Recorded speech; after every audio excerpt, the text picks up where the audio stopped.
ایک کوئی 15-20 میل کے فاصلے پر ایک قصبہ دوسرا قصبہ تھا بروالا سیدوں والا، اس میں ہم آ گئے، وہاں تقریباً 10-12 دن رہے۔ اس کے بعد پھر ایک پلٹن آئی گورکھا ریجمنٹ، اس کی حفاظت میں پھر وہاں سے ہم چلے، تقریباً 20 دن میں ہم ہیر سلیمان کی پہنچ گئے، اور وہاں سے پھر تقسیم کیا بورے والے سے پھر سرکاری طور پر یہ تقریباً کتنے لوگ آپ کے قافلے میں شامل تھے؟ تقریباً 80,000 کے قریب، کوئی لاکھ کہتا ہے کوئی 80,000، صحیح تعداد کا بچہ تھا میں تو 12-13 سال کا، پتہ نہیں، لیکن باتیں لوگ ہی کہتے تھے 80,000 کا قافلہ ہے، کوئی کہتا لاکھوں کا قافلہ ہے، لاکھ کا۔ 12-10 میل چلتے تھے، اور اس کے جو راستے میں ہندوؤں کے گاؤں آتے تھے اس وقت کرفیو لگا دیتے تھے، ہمیں اس وقت پتہ چلا بھی پاکستان میں آنے کے بعد آپ کے والدین کا آپ کے ساتھ کتنا ساتھ رہا، اس کی زندگی کتنی رہی؟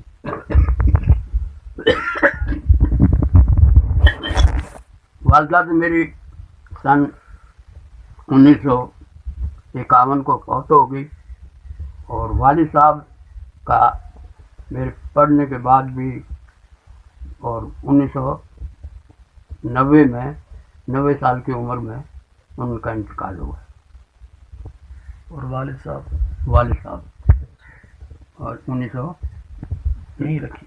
91 میں ہوا، 13 نومبر 1991۔ تو خاندان کے دیگر افراد میں سے کون کون آپ کے ساتھ تھے، چاچا وغیرہ یا کوئی ماموں؟ ہاں، میرے دو چچا تھے، وہ تمام کا تمام ہمارا گاؤں جو تھا بائبل پور جو نام تھا انڈیا ضلع حصار میں، وہ سب یہاں ٹرک نمبر 297 میں سرکاری طور پر آباد ہو گئے، اور ان کو شروع میں 1 ایکڑ فی فرد کے حساب سے لاٹ کی گئی، اور اس کے بعد پھر 4-5 سال کے بعد کلیم داخل کیے اور وہ انڈیا میں بھیجے، انہوں نے تصدیق کی، پھر اس کے حساب سے رقبہ ہمیں یہاں ملا، اور یہاں پورا نہیں ہوا تو پھر کوئی سندھ میں ملا۔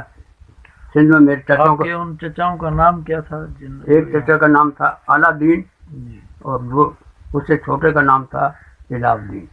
وہ بھی صاحب اولاد تھے؟ ان کے بھی صاحب اولاد ہیں، ان کے اعلیٰ دین کے 5 لڑکے تھے، اور الہ الدین کا ایک ہی لڑکا تھا، اب وہ لڑکا بھی فوت ہو گیا اور چچا بھی فوت ہو گئے، ان کے آگے 5-6 بچے۔ آپ کی دینی اور تدریسی خدمات، پہلے تو اس گاؤں کے بارے میں بتائیں، اس کی آبادی کتنی ہے، اس میں آپ نے ابھی تو مدرسہ وغیرہ ترتیب دیا کہ نہیں، اور دیگر کن کن مدارس میں آپ نے شعبہ تدریس میں کام کیا ہے؟ شعبہ تدریس میں نے شروع میں تو لاہور میں کچھ عرصہ پڑھایا جامعہ مدنیہ میں، کوئی تقریباً سال کے قریب، اس کے بعد پھر میں نے وہاں سے چھوڑ دیا تھا، اور پھر 1965 میں جہاد کے شوق میں آرمی میں چلا گیا۔ اچھا، تو 5 سال آرمی میں رہے۔ 1965 کی میں بھی، ہماری یونٹ جو تھی اخنور تک کشمیر میں تھی، اچھا، اخنور تک کا علاقہ فتح کیا۔ گویا آپ مجاہد بھی ہیں، ہاں، اور یہ بندوق وغیرہ چلانا، 5 میڈل جو لڑائی کے ہوتے ہیں وہ مجھے ملے ہیں۔ ماشاء اللہ۔ 1971 میں 5 سال کے بعد آ گیا تھا، اکتوبر 70 میں، جی جی، پھر اپریل 71 میں دوبارہ بلا لیا، تو اس کے بعد ہم 47 پنجاب کے میں تھے ہم، اور ہم نے 3 اکتوبر 1971 3 دسمبر 1971 کو چھم سیکٹر پر حملہ کیا، اور پہلے دن ان کی فرسٹ لائن جو تھی اس کو عبور کر لیا، ماشاء، اور دوسرے دن سیکنڈ اور تھرڈ عبور کر کے، اور 5 تاریخ کو چھم چھونی پر قبضہ کر لیا۔ ماشاء اللہ. 12 تقریباً 12 میل بارڈر سے ہے. تو اس میں وہ ابھی تک اس کا، کیونکہ ہمارا میجر جنرل افتخار تھا، تو چھم کا نام اب ہے، وہ پاکستان میں ہے، اس کا نام افتخار آباد ہے. صحیح. تو ہم 7 ڈب میں تھے. پھر وہاں سے لڑائی کے بعد میں کیونکہ ایکس تھا تو اس لیے 2 سال کے کیا بعد. عمر ہوگی جب آپ لڑائی میں شریک رہے؟ یہ دور حدیث کے بعد ہی ظاہر ہے ہوگا. ہاں، دورہ جس کے بعد ہی اس کے حساب سے تقریباً 30 سال کے قریب تھا. 65 کی جنگ میں جب آپ، ہاں، 65 کی جنگ میں 30 سال کے، یعنی 35 کی ہے نا پیدائش، جی 35 سے 65 تک ہے، 30 سال بن گیا. شادی. 30 سال کا.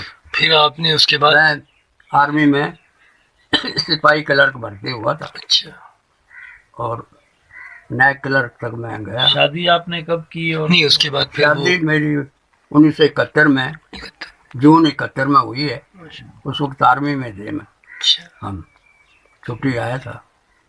اور 71 تو میں میں تدریسی ہاں سلسلے جی. میں بات کر رہا تھا. وہاں ہاں، جامعہ تدریسی مدنیہ کے بعد پھر 5 سال ادھر فوج پھر میں فوج میں رہا. پھر آ کر کاروبار شروع کر دیا. کپڑے کی دکان تھی میری یہاں اس گاؤں میں. اس گاؤں میں. صحیح. 1979 تک اسی گاؤں میں رہا. پھر 1979 میں میں کراچی چلا گیا. اور شروع سے تو پہلے دارالعلوم میں ایک قرآن مجید کا ترجمے کا داخلہ دیتے تھے، اور ان کو اس میں داخلہ لیا. 5-6 مہینے کے بعد ایک مسجد تھی کرنگی 5C ایریا میں، اس میں مجھے مقرر کیا. شام کے بعد قرآن مجید کا ترجمہ بغیر عربی زبان کے، بغیر گرامر کے پڑھاتے تھے. تو اس میں تقریباً 4-5 مہینے پڑھایا میں نے. اس کے بعد ان سے کچھ اختلاف ہو گیا. وہ سارے تبلیغی، جسے لوگ تبلیغی جماعت کہتے، اس کے حامی تھے اور میں ان کے مخالف تھا. تو یہ تبلیغی جماعت کی مخالفت آج تک ہے نظریاتی طور پر؟ ہاں، نظریات طور پر میری شروع میں سے ہے. درجہ خام صاحب میں ایک دفعہ 10 دن کے لیے گیا تھا اور پھر 4-5 دن کے بعد چھوڑ کر آ گیا تھا. ان سے اختلاف ہو گیا. وہ 6 نمبر کہتے، بس یہ 6 نمبر قرآنی وحی ہے، اس کے باہر نہیں نکلنا. تو یہ الیاس الدین کا 6 نمبر ہے.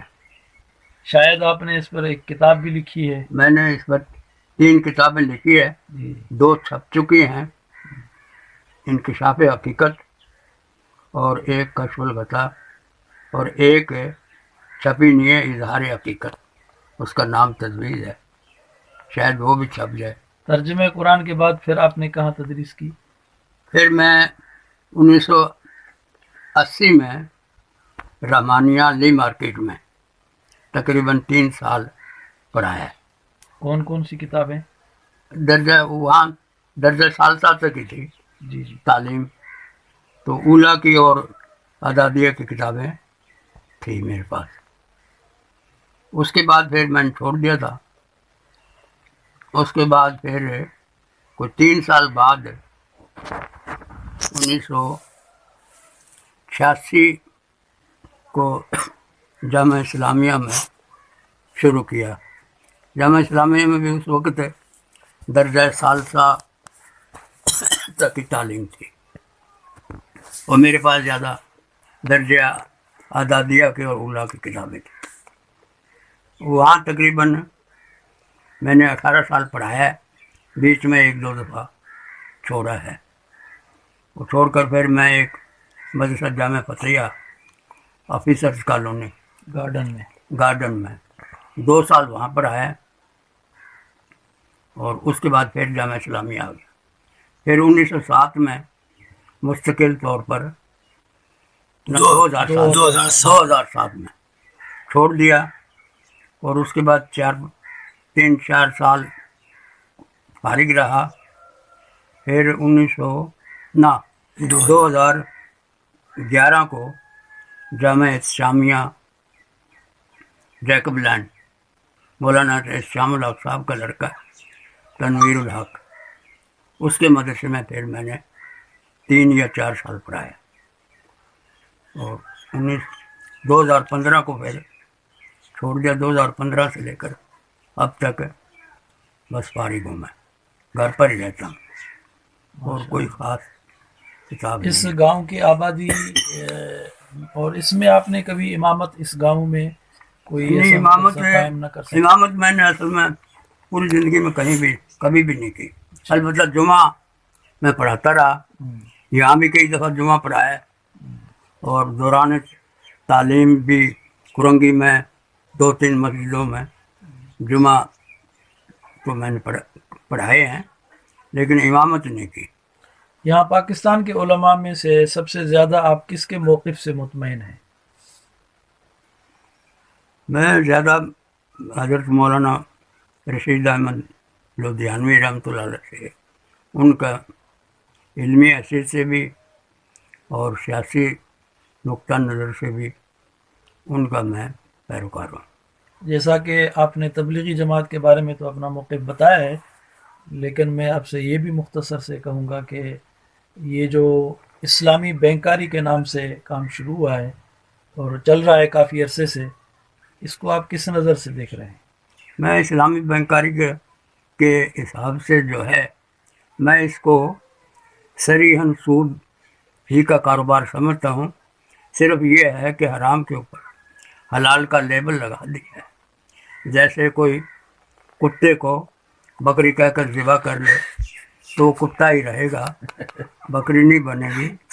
البتہ اس کا نقصان یہ ہوا، جو سیدھے سادے لوگ نفرت کرتے تھے، وہ حرام کے اوپر حلال کے لیبل سے وہ لوگ بھی سود میں ملوث ہو گئے، اور اس میں اسلامی بینک میں اور دوسرے بینکوں میں کوئی فرق نہیں ہے سود کے اعتبار سے۔ البتہ مالی دنیاوی نقصان ہے، یہ سود لیتے ہوئے قرض پر سود زیادہ لیتے ہیں اور امانتیں رکھوانے والوں کو سود کم دیتے ہیں۔ آپ نے تفاسیر کے سلسلے میں، تفسیر قرآن کے سلسلے میں کچھ تفرد بھی اختیار کیا ہوا ہے، 2 آیتیں تو آپ نے مجھے بتائیں، اس کا تھوڑا سا خلاصہ بتائیں کہ کہاں کہاں آپ نے؟ تین چیزوں میں میرا جو ہے، بلکہ 4 سمجھ لو۔ ایک تو جو ہے سورہ بقرہ کی 103 نمبر آیت جو ہے، ما انزل، میں جو ہے میں نافیہ سمجھتا ہوں میں، اور ملکین کو، ہاروت ماروت کو فرشتہ نہیں مانتا بلکہ شیطان سے بدل مانتا ہوں، 2 شیطانی جادوگر تھے، اور جادو کا اثر کا میں قائل نہیں ہوں، یہ صرف پروپگنڈا یہود اور ہنود کا پروپگنڈا ہے۔ اس جادو کو 2 قسمیں، مشہور قسمیں یہ ہیں، ایک وہ جو اسٹیج پر دکھایا جاتا ہے، جس کو شوبدہ بازی بھی اردو میں شوبدہ بازی کہتے ہیں، اس جادو کا تو سب کو پتہ ہے، اور حقیقت کچھ اور ہوتی ہے، نظر کچھ اور آتا ہے۔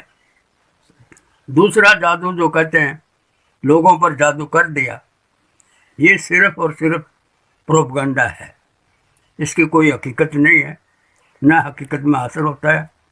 دوسرا سب سے پہلی بات ہے، قرآن میں تو کہیں ذکر ہی نہیں ہے ما انزل کہ اگر اللہ جی کے معنوں میں لیتے ہیں لوگ، اور ظاہر بات ہے جس چیز کا احتمال 2 احتمال ہو وہ دلیل نہیں بن سکتی۔ دلیل کے لیے یہ شرط ہے کہ اس میں دوسرا احتمال نہ ہو، تو یہاں دوسرا احتمال موجود ہے۔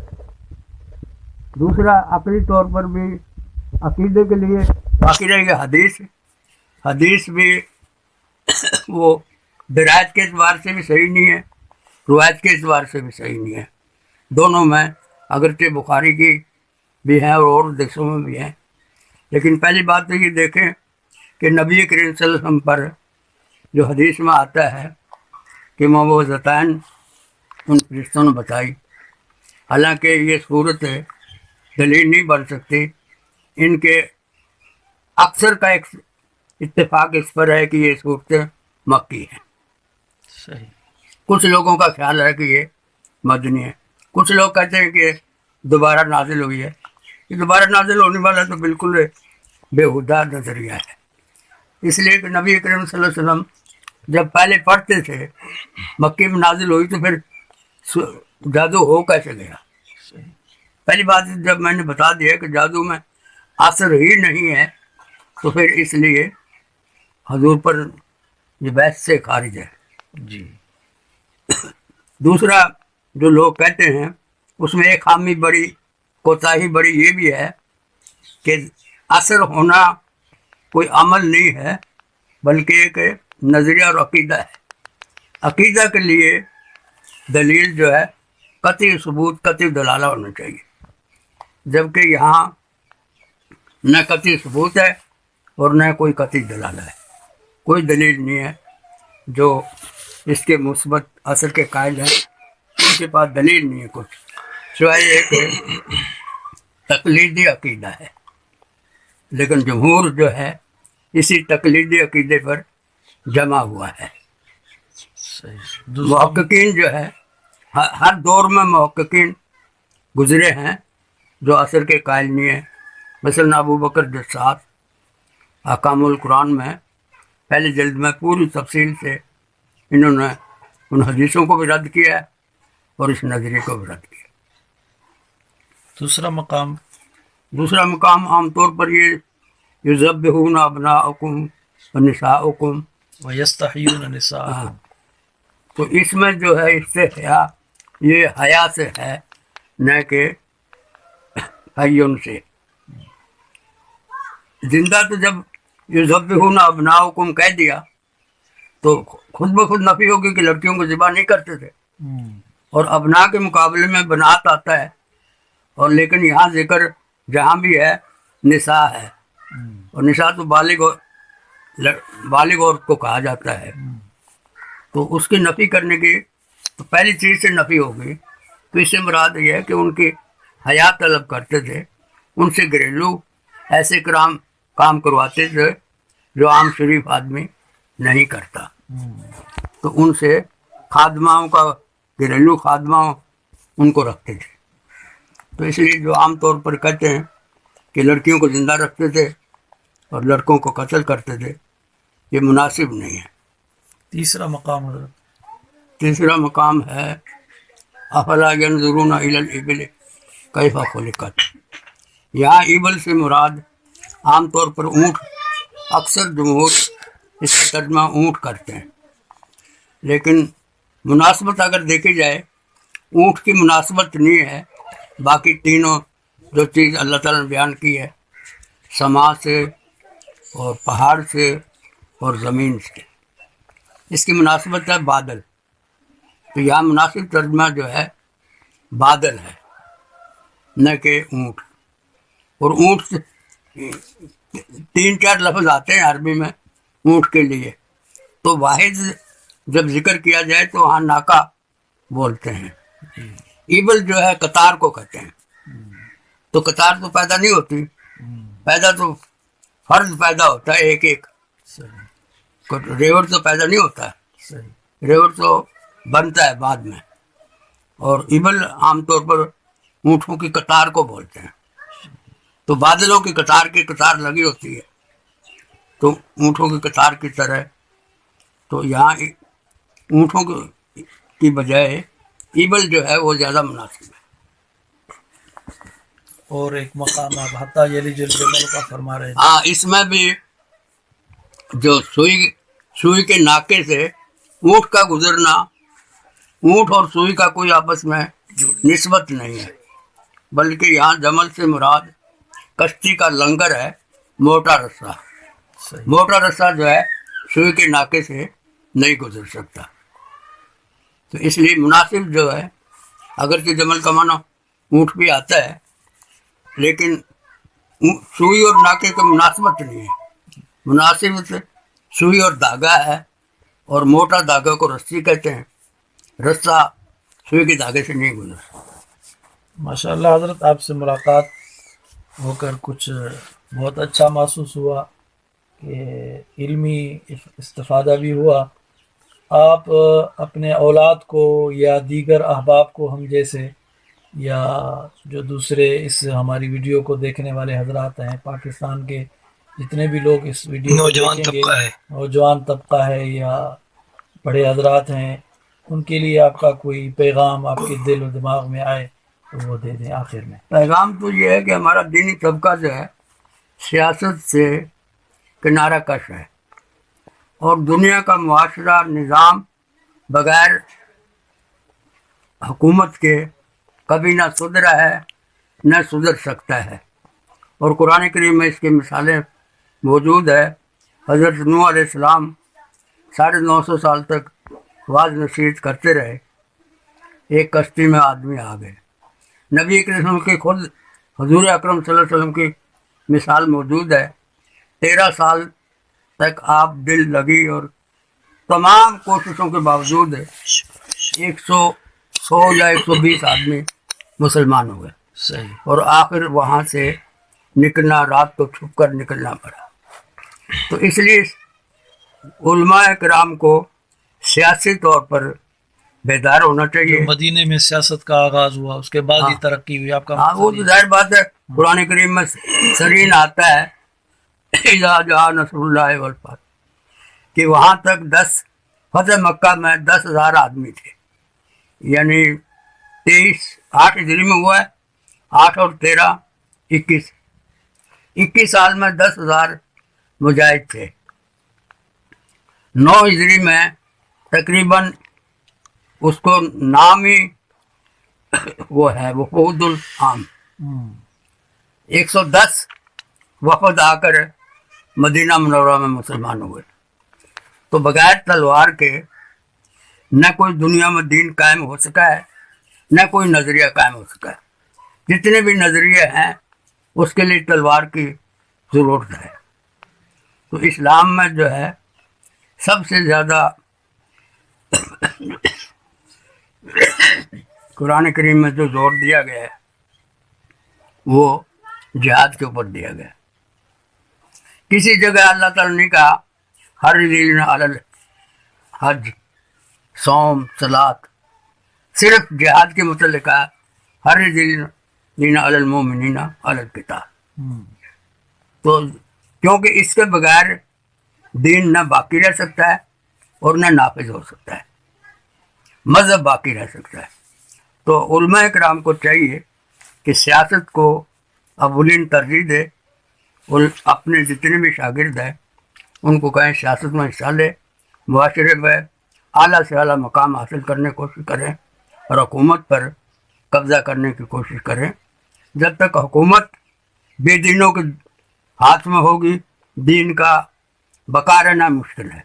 اور اس کا مشاہدہ ہو رہا ہے. ساری پوری دنیا میں کسی 1 انچ کے اوپر بھی اب اسلامی حکومت قائم نہیں. صحیح. بس دعا اور یہ فرمائے حضرت. شکریہ آپ کا بہت. اللہ پاک آپ کی عمر میں برکت نصیب فرمائے علم میں بھی اور آپ کی دعائیں ہم سب کے حق میں قبول فرمائے. آمین. جزاکم اللہ.